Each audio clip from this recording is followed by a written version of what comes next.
कैसे हो मित्र लोग। Good morning. उम्मीद है कि आप लोग पढ़ रहे होंगे, स्वस्थ होंगे और आगे बढ़ रहे होंगे।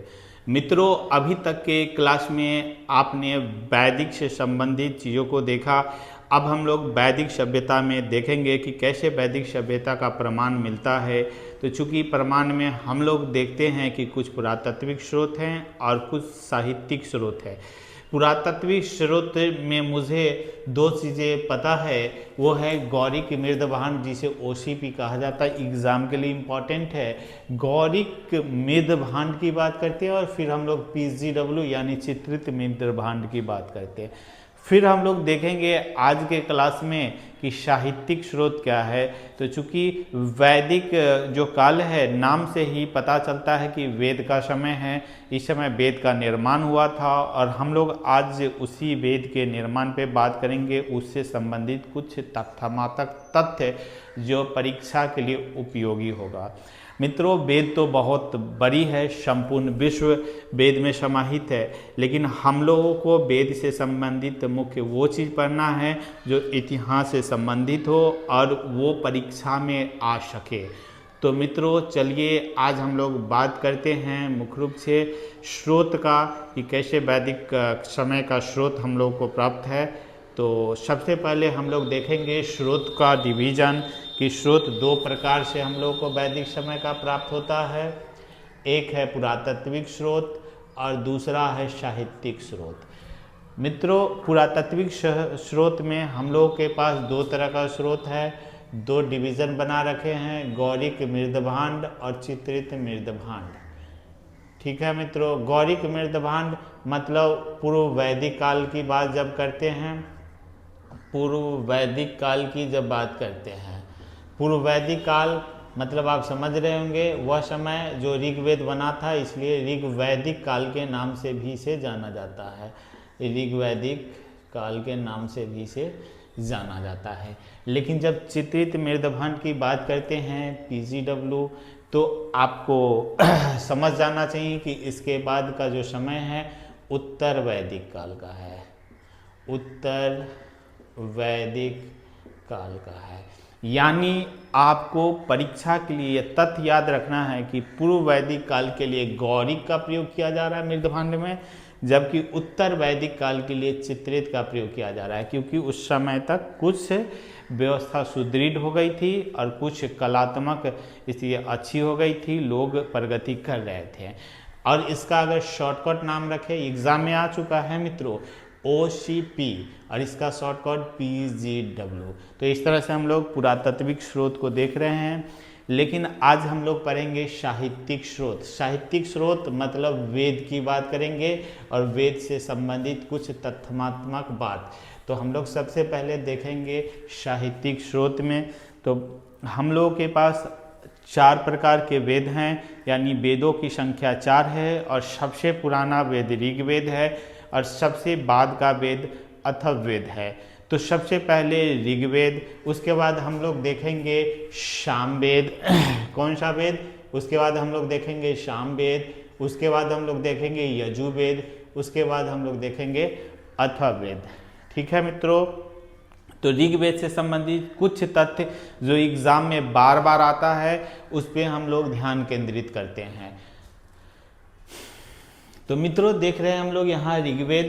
ऋग्वेद में पहला की पॉइंट है, यही याद रखना है कि ये क्या है, सबसे प्राचीन है। और ये हम लोग यहाँ याद रखेंगे कि सबसे बाद का वेद कौन है, तो अथर्ववेद है। सबसे बाद का वेद कौन है, तो अथर्ववेद है। ठीक है, अब हम लोग एक और चीज़ देखेंगे, ऋग्वेद का रचयिता कौन है, यानी इसे लिखने वाला कौन है, रचयिता कौन है। तो ऋग्वेद के बारे में कहा जाता है कि इनका रचयिता वेद व्यास थे।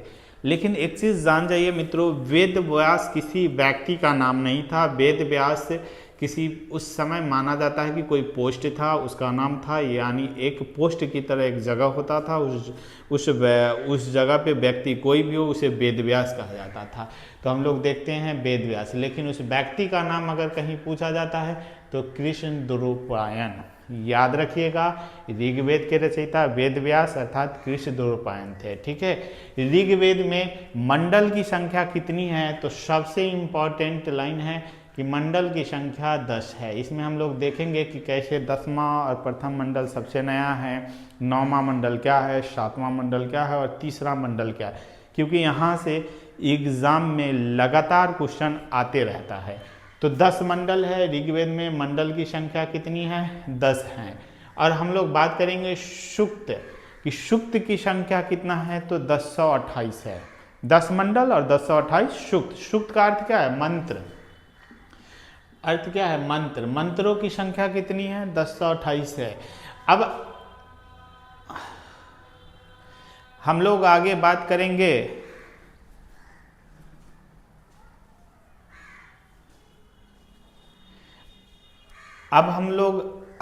करेंगे तीसरा मंडल की। तो तीसरा मंडल किससे संबंधित है, सूर्य देवता सावित्री से संबंधित है। किससे संबंधित है, सूर्य देवता सावित्री से संबंधित है और ये उनको समर्पित है। इसी में गायत्री मंत्र का उल्लेख है। किसका उल्लेख है, गायत्री मंत्र का उल्लेख है। ये लाइन तो हमेशा याद रहना चाहिए मित्रों, सैकड़ों बार परीक्षा में पूछा जा चुका है। तीसरा मंडल ऋग्वेद का सूर्य देवता सावित्री को समर्पित है और गायत्री मंत्र से संबंधित है। गायत्री मंत्र से तो आप वाकिफ होंगे। आगे हम लोग बात करते हैं 7वां मंडल का। 7वां मंडल दशराज युद्ध का वर्णन करता है। 7वां मंडल में किस युद्ध का वर्णन है, 10 राजाओं का युद्ध का वर्णन है। और जो किस नदी पे लड़ा गया था, परुष्णी नदी पे। किस नदी पे लड़ा गया था मित्रों, परुष्णी नदी पे। फिर हम लोग बात करेंगे 9वां मंडल का। मित्रों आज तक हिंदू व्यवस्था में, सनातन व्यवस्था में वर्ण के आधार पर समाज और कर्म के आधार पर समाज में बहुत ही भिन्नता है। लोग इस पे अपना अपना डिबेट करते रहते हैं। तो चूंकि इसकी उत्पत्ति, शब्द की उत्पत्ति यहीं से मिलती है, ऋग्वेद में ही वर्ण व्यवस्था का वर्णन है। तो हम लोग देखते हैं कि वर्ण व्यवस्था का जो वर्णन है वो जन्म के आधार पे 10वें मंडल में है। कौन से मंडल में है मित्रों, 10वें मंडल में। हम लोग देखेंगे 10वां मंडल में वर्ण व्यवस्था की वर्णन है और किस आधार पे है, जन्म के आधार पे है। हम लोग पहले पढ़ चुके हैं कि कैसे महाजनपद पड़ता है, राजतंत्र की उत्पत्ति होती है, लोग शासन करना चाहते हैं, अधिशेष बन जाता है। उसी समय जन्म के आधार पे वर्ण की व्यवस्था प्रारंभ हो रही होती है। इसी कारण से 10वां मंडल में जन्म है, जन्म के आधार पे वर्ण व्यवस्था का वर्णन मिलता है। एक्चुअली ऋग्वैदिक काल जो है सबसे पहले का काल है। ऋग्वेद का निर्माण सबसे पहले हुआ था, लेकिन ऋग्वेद में 2 मंडल सबसे बाद में जोड़ा गया था, प्रथम और 10वां। इसी 10वां मंडल में वर्ण व्यवस्था का जन्म के आधार पर वर्णन है। लेकिन मित्रों ऋग्वेद में ही 9वां मंडल में वर्ण व्यवस्था का जो वर्णन है कर्म के आधार पर है, पेशे के आधार पर है कि जो जिस जाति कास्ट का होगा उसका कार्य के आधार पे, यानी पिता जो कार्य कर रहा है, यदि पुत्र कोई और कार्य करता है तो उसकी वर्ण स्थिति अलग हो जाएगी। ये ऋग्वेद के 9वें मंडल में है। लेकिन जब बाद में जोड़ा गया 10वां मंडल, तो जो पिता कार्य कर रहा होता है उसका पुत्र भी उसी कार्य से संबंधित वर्ण में अवस्थित होगा, वर्ण में गिना जाएगा। तो इसको हम लोग वर्ण व्यवस्था के रूप में देखते हैं। यहाँ लिख रखे हैं कि 9वें मंडल में सोम देवता सावित्री से संबंधित है और हम लोग देखेंगे कि ये वर्ण व्यवस्था को भी दिखलाता है। 9वां मंडल में वर्ण व्यवस्था का भी वर्णन है जो कर्म के आधार पे है। तो मित्रों इस तरह से ऋग्वेद से संबंधित परीक्षा उपयोगी कुछ की पॉइंट जो आपको मैंने समझाया आप पढ़ेंगे और इसको नोट भी कर लेंगे, क्योंकि अभी तक जो आपको बताया गया है वो एग्ज़ाम के लिए बहुत उपयोगी है। अब हम लोग बात करते हैं अगला ये वेद सामवेद का। प्रथम वेद कौन था, ऋग्वेद। उसके बाद कौन वेद आया था, हम लोग यहाँ देखे थे सामवेद। सामवेद को गाए जाने वाला वेद भी कहा जाता है। कौन सा वेद कहा जाता है, गाए जाने वाला वेद कहा जाता है।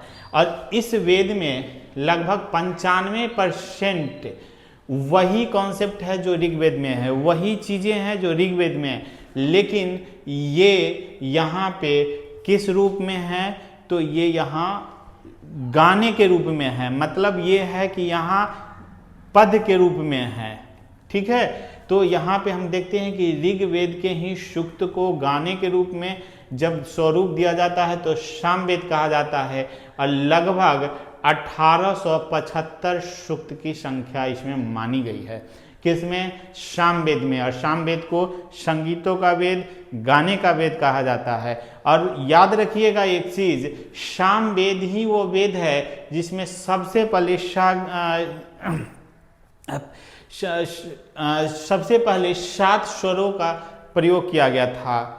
सबसे पहले 7 स्वरों का प्रयोग किया गया था, जिसे पदनी सा में हम लोग देखते हैं। जब कोई गायन से संबंधित व्यक्ति हो तो सारे गा मा पा दी नि सा जो 7 स्वर है वो सबसे पहले सामवेद से ही संबंधित है। और गाने वाले लोग या जो संगीतकार है उनको इसका महत्व अच्छे से पता है। तो जो गाना का उद्भव है, जो लय का उद्भव है, सबसे पहले यही वर्णन मिलता है किस वेद में? सामवेद में। इतना ही याद रखिएगा कि सामवेद गाने वाला वेद है और ऋग्वेद का ही गाने वाला स्वरूप सामवेद है, और इसी में 7 स्वर्णों का सर्वप्रथम प्रयोग मिलता है। अब मित्रों हम लोग आगे के वेद की बात करेंगे। कौन वेद? यजुर्वेद की बात करेंगे। और यजुर्वेद कहने से ही मतलब है यज्ञ का वेद। क्या? यज्ञ का वेद। जो यज्ञ प्रतिष्ठा के लिए, शक्ति के लिए उस समय राजा करते थे, उसका वर्णन यजुर्वेद में ही मिलता है। ठीक है, तो यज्ञ का जो आज भी जो यज्ञ करते हैं घर पे या कहीं आप देख रहे होते हैं सनातन धर्म में, हिंदू धर्म में, तो उसका जो सही वर्णन मिलता है वो यजुर्वेद में ही मिलता है। तो हम लोग बात करते हैं यजुर्वेद से कि यजुर्वेद क्या है। तो यज्ञ के विधि वेद हैं, इसमें इसकी विधि का वर्णन है, और ये गद और पद दोनों में उपस्थित है। गद में भी है और पद में भी है यजुर्वेद का वर्णन। ठीक है मित्रों, अब हम लोग आएंगे सबसे लास्ट वाला, सबसे बाद वाला और सबसे अंतिम अथर्ववेद, जिसमें इधर उधर की जितनी भी चीज़ें हिंदू धर्म में देखी गई है सारा चीज़ लगभग यही है। कौन से वेद में? अथर्ववेद। ठीक है, ओके। तो आइए हम लोग देखते हैं। अथर्ववेद को जादू टोना का वेद कहा जाता है। पहले ही बोले थे, इधर उधर जो भी आप हिंदू या सनातनी शब्दों में देखते हैं, लोगों में देखते हैं, सुनते हैं, ये सब। और अथर्ववेद बाद का वेद है। तो हम लोग देखेंगे कि जादू टोना का जो वर्णन है अथर्ववेद में ही है। वशीकरण, कि किसी के को वश में करना, किसी की मानसिकता को अपने कंट्रोल में कर लेना, वो कहाँ पर वर्णन है? तो अथर्ववेद में है।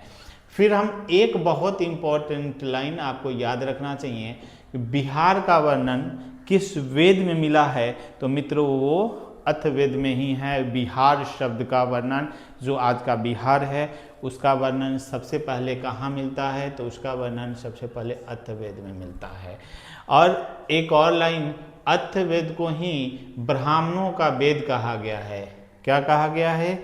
ब्राह्मणों का वेद। ब्राह्मण मतलब वही वर्ण व्यवस्था के आधार पे जो 4 वर्ण थे, ब्राह्मण, क्षत्रिय, वैश्य और शूद्र, उसमें जो सबसे सर्वोच्च माने जाते हैं, उच्च कैटेगरी के माने जाते हैं ब्राह्मण, उनके ही वेद को अथर्ववेद कहा गया है। और इसका अर्थ संदर्भ किया जाता है श्रेष्ठ वेद से, यानी चारों वेद में सबसे श्रेष्ठ किसको माना गया है? ब्राह्मण वेद को। ब्राह्मण वेद अर्थात अथर्ववेद, और अर्थात श्रेष्ठ वेद। और सबसे बाद का भी वेद कौन है मित्रों? तो अथर्ववेद। इस तरह से हम लोग देखते हैं कि वैदिक काल में जो हम लोग को प्रमाण मिलता है वैदिक काल का, उस समय के समाज का, उस समय के राजनीतिक परिस्थिति का, उस समय के पुरुष और स्त्रियों की स्थिति का, और उस समय के व्यवस्था का, वो हमें मिलता है वेद से। और वेद का वर्णन ऋग्वेद, सामवेद, यजुर्वेद और अथर्ववेद से मिलता है। तो अब हम लोग देखेंगे इन वेद से संबंधित अरण्यक, इनसे संबंधित व्यक्ति जो इनको पढ़ते हैं उसको क्या कहा जाता है, इनसे संबंधित उपवेद का नाम, इनसे संबंधित उपनिषद का नाम और इनसे संबंधित अरण्यक का नाम। क्योंकि ये नाम एग्ज़ाम में आता है तो हम लोग उन्हीं नाम को याद रखेंगे जो बार बार एग्ज़ाम में आता है। तो आइए मित्रों, अब हम लोग देखते हैं इससे संबंधित क्या क्या, तो अध्यायकर्ता यानी पढ़ने वाला लोग, उपवेद इनसे संबंधित, उपनिषद और आरण्यक की बात करेंगे। ओके, तो आइए हम लोग देखते हैं। तो हम लोग अध्यायकर्ता, उपवेद, उपनिषद और आरण्यक की बात कर रहे हैं। सबसे पहले देखेंगे ऋग्वेद के अध्यायकर्ता अर्थात अध्ययन करने वाले, पढ़ने वाले को क्या कहते हैं। मित्रों, ये लिस्ट आपको याद रखना है। अभी तक क्लास में जो भी आपको लिखाया जा रहा है उसे आप अवश्य नोट करें, और जो हम बोलते हैं उससे संबंधित कुछ चीज़ें आप अपने नोट्स में नोट्स करते रहें, बहुत उपयोगी होगा।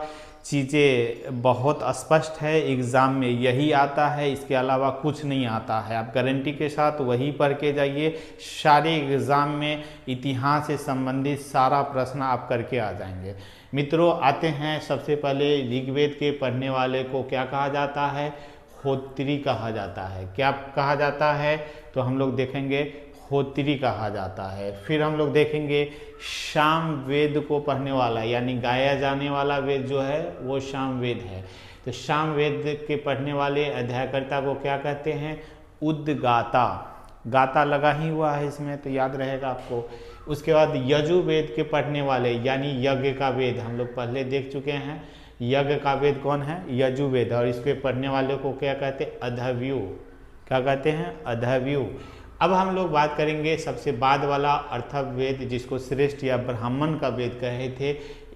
तो यहाँ लिखा ही है ब्रह्मा वेद। ब्राह्मण का वेद है, श्रेष्ठ है, ब्रह्मा वेद है।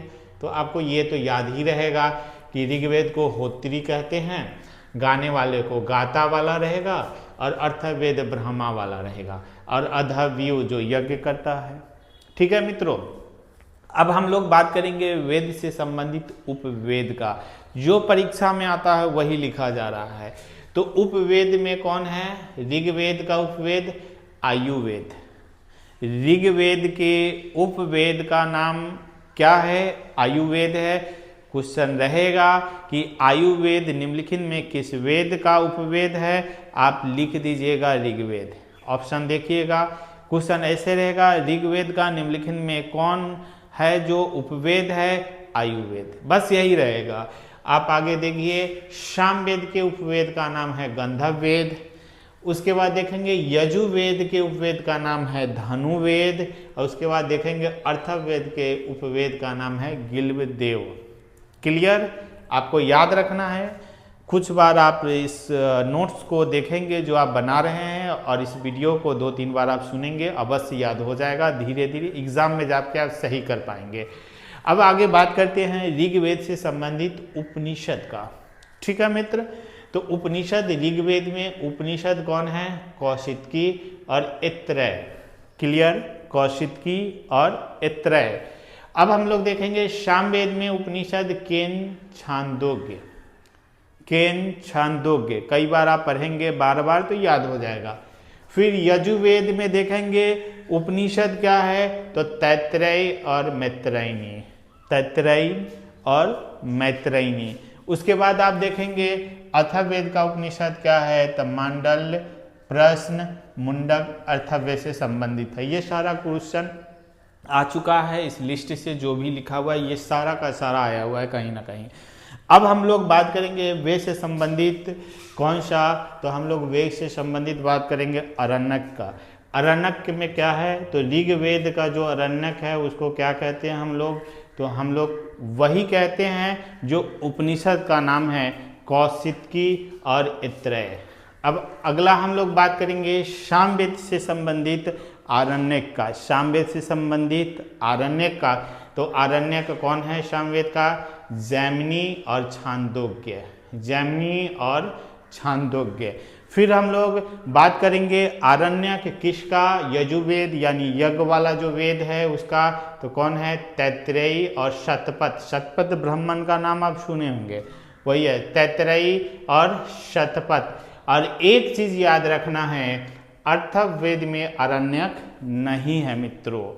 ठीक है, तो हम लोग देखें इस तरह से कि कैसे वेद से संबंधित कुछ की पॉइंट, उसके बाद वेद के पढ़ने वाले का नाम यानी अध्यायकर्ता, उपवेद उससे संबंधित, फिर देखे उपनिषद, उसके बाद देखे हैं आरण्यक।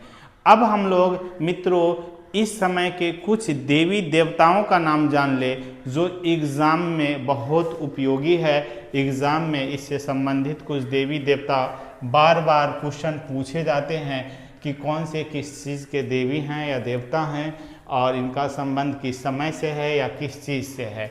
तो देवी देवताओं को उस समय के अनुसार 3 भागों में बांटा गया है। 3 भागों में बांटा गया है। वो कौन है? अंतरिक्ष के देवता, पृथ्वी के देवता और वायु के देवता।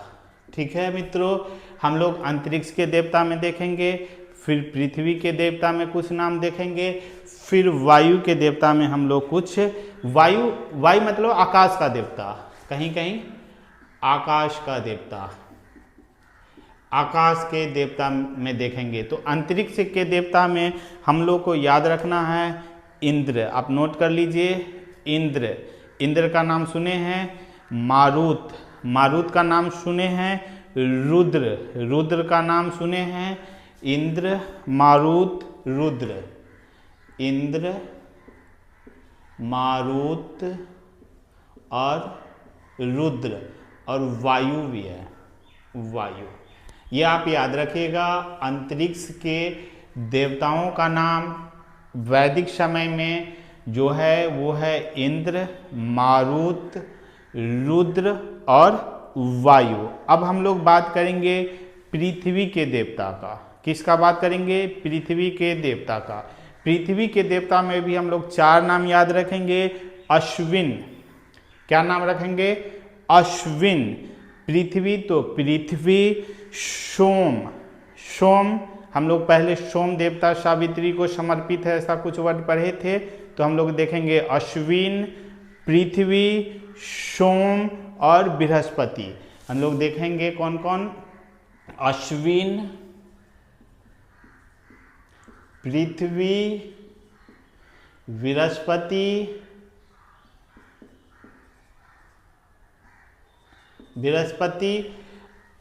अश्विन, पृथ्वी, बृहस्पति और सोम देवता सावित्री से याद रखेंगे कि जो वहाँ सोम देवता की बात की जा रही थी वो पृथ्वी से ही संबंधित था। अब हम लोग बात करेंगे आकाश के देवता का। आकाश के देवता में भी 4 याद रखेंगे। आकाश के देवता में पहला तो आपको याद रहेगा सूर्य। क्या नाम याद रहेगा? सूर्य। सूर्य से संबंधित है एक उषा, तो सूर्य आपको याद रहेगा। सूर्य से संबंधित है उषा, और उषा से संबंधित है वरुण। अगर आप शब्दों का अर्थ भी समझ रहे होंगे तो आप अप्रॉक्स सही करके आ जाएंगे। ठीक है। और एक कौन है? तो एक है सविता। क्लियर? एक कौन है? सविता। तो हम लोग यहाँ लिख देंगे सविता। देवताओं की संख्या बहुत ज़्यादा थी, देवियों की संख्या बहुत ज़्यादा थी, लेकिन परीक्षा उपयोगी आपको यही देवी देवता का नाम रखना है याद, क्योंकि बार बार जो परीक्षा में पूछा जाता है वो यहीं से रहता है। और आप आगे चल के देखेंगे कि कैसे देवताओं का जो प्रतिष्ठा है उसमें उतार चढ़ाव हो रहा होता है। अलग अलग समय में अलग अलग देवताओं का महत्व बढ़ जाता है। वरुण देवता ऋतु से संबंधित है, याद रखिएगा, ऋतु से संबंधित है। इंद्र देवता आप देखेंगे वर्षा से संबंधित है। सोम देवता सावित्री आप देख चुके हैं। बृहस्पति आप देखेंगे सबसे शक्तिशाली देवता के रूप में उस समय संबंधित है। तो इस तरह से हम लोग देवताओं का लिस्ट याद रखेंगे ताकि एग्ज़ाम में एक क्वेश्चन आधे सेकंड में सही कर लें। ठीक है मित्रों, प्रीलिम्स में ये क्वेश्चन यहाँ से रहता है। तो इस तरह से अभी तक मित्रों हम लोग पढ़े हैं प्रागैतिहासिक काल के बाद आदिऐतिहासिक काल में सिंधु या हड़प्पा या काशीगंज सभ्यता के बाद वैदिक सभ्यता में पूर्व वैदिक काल यानी ऋग्वैदिक समय और उत्तर वैदिक काल यानी वैदिक समय की बात, वैदिक समय में जो स्रोत का बात कर रहे थे उसमें हम लोग देखे कि पुरातात्विक स्रोत और फिर देखे साहित्यिक स्रोत। साहित्यिक स्रोत का प्रमाण मुख्य रूप से वेद, पुराण और उपनिषद से प्राप्त होता है, जिसका संक्षिप्त विवरण हम लोग यहाँ देखे हैं और उससे संबंधित तथ्य देखे हैं जो बहुत इम्पॉर्टेंट है परीक्षा के लिए। तो मित्रों, मेरा उम्मीद है और आपकी अभिलाषा होगी कि आप एग्ज़ाम पास करें, तो इस कारण से आप इस वीडियो को देखिए, इस क्लास को देखिए और 2-3 बार देख करके इसका अच्छे से नोट्स बना लीजिए। परीक्षा से पहले एक बार देख के चले जाइएगा, एग्ज़ाम में कन्फर्म है क्वेश्चन यहाँ से आया तो आप नहीं छोड़ेंगे और न ही गलती करेंगे। तो मित्रों बने रहिए। अब नेक्स्ट सीरीज में, इस क्लास के नेक्स्ट सीरीज में हम फिर से आपसे मिलते हैं। तब तक के लिए नमस्कार, बाय।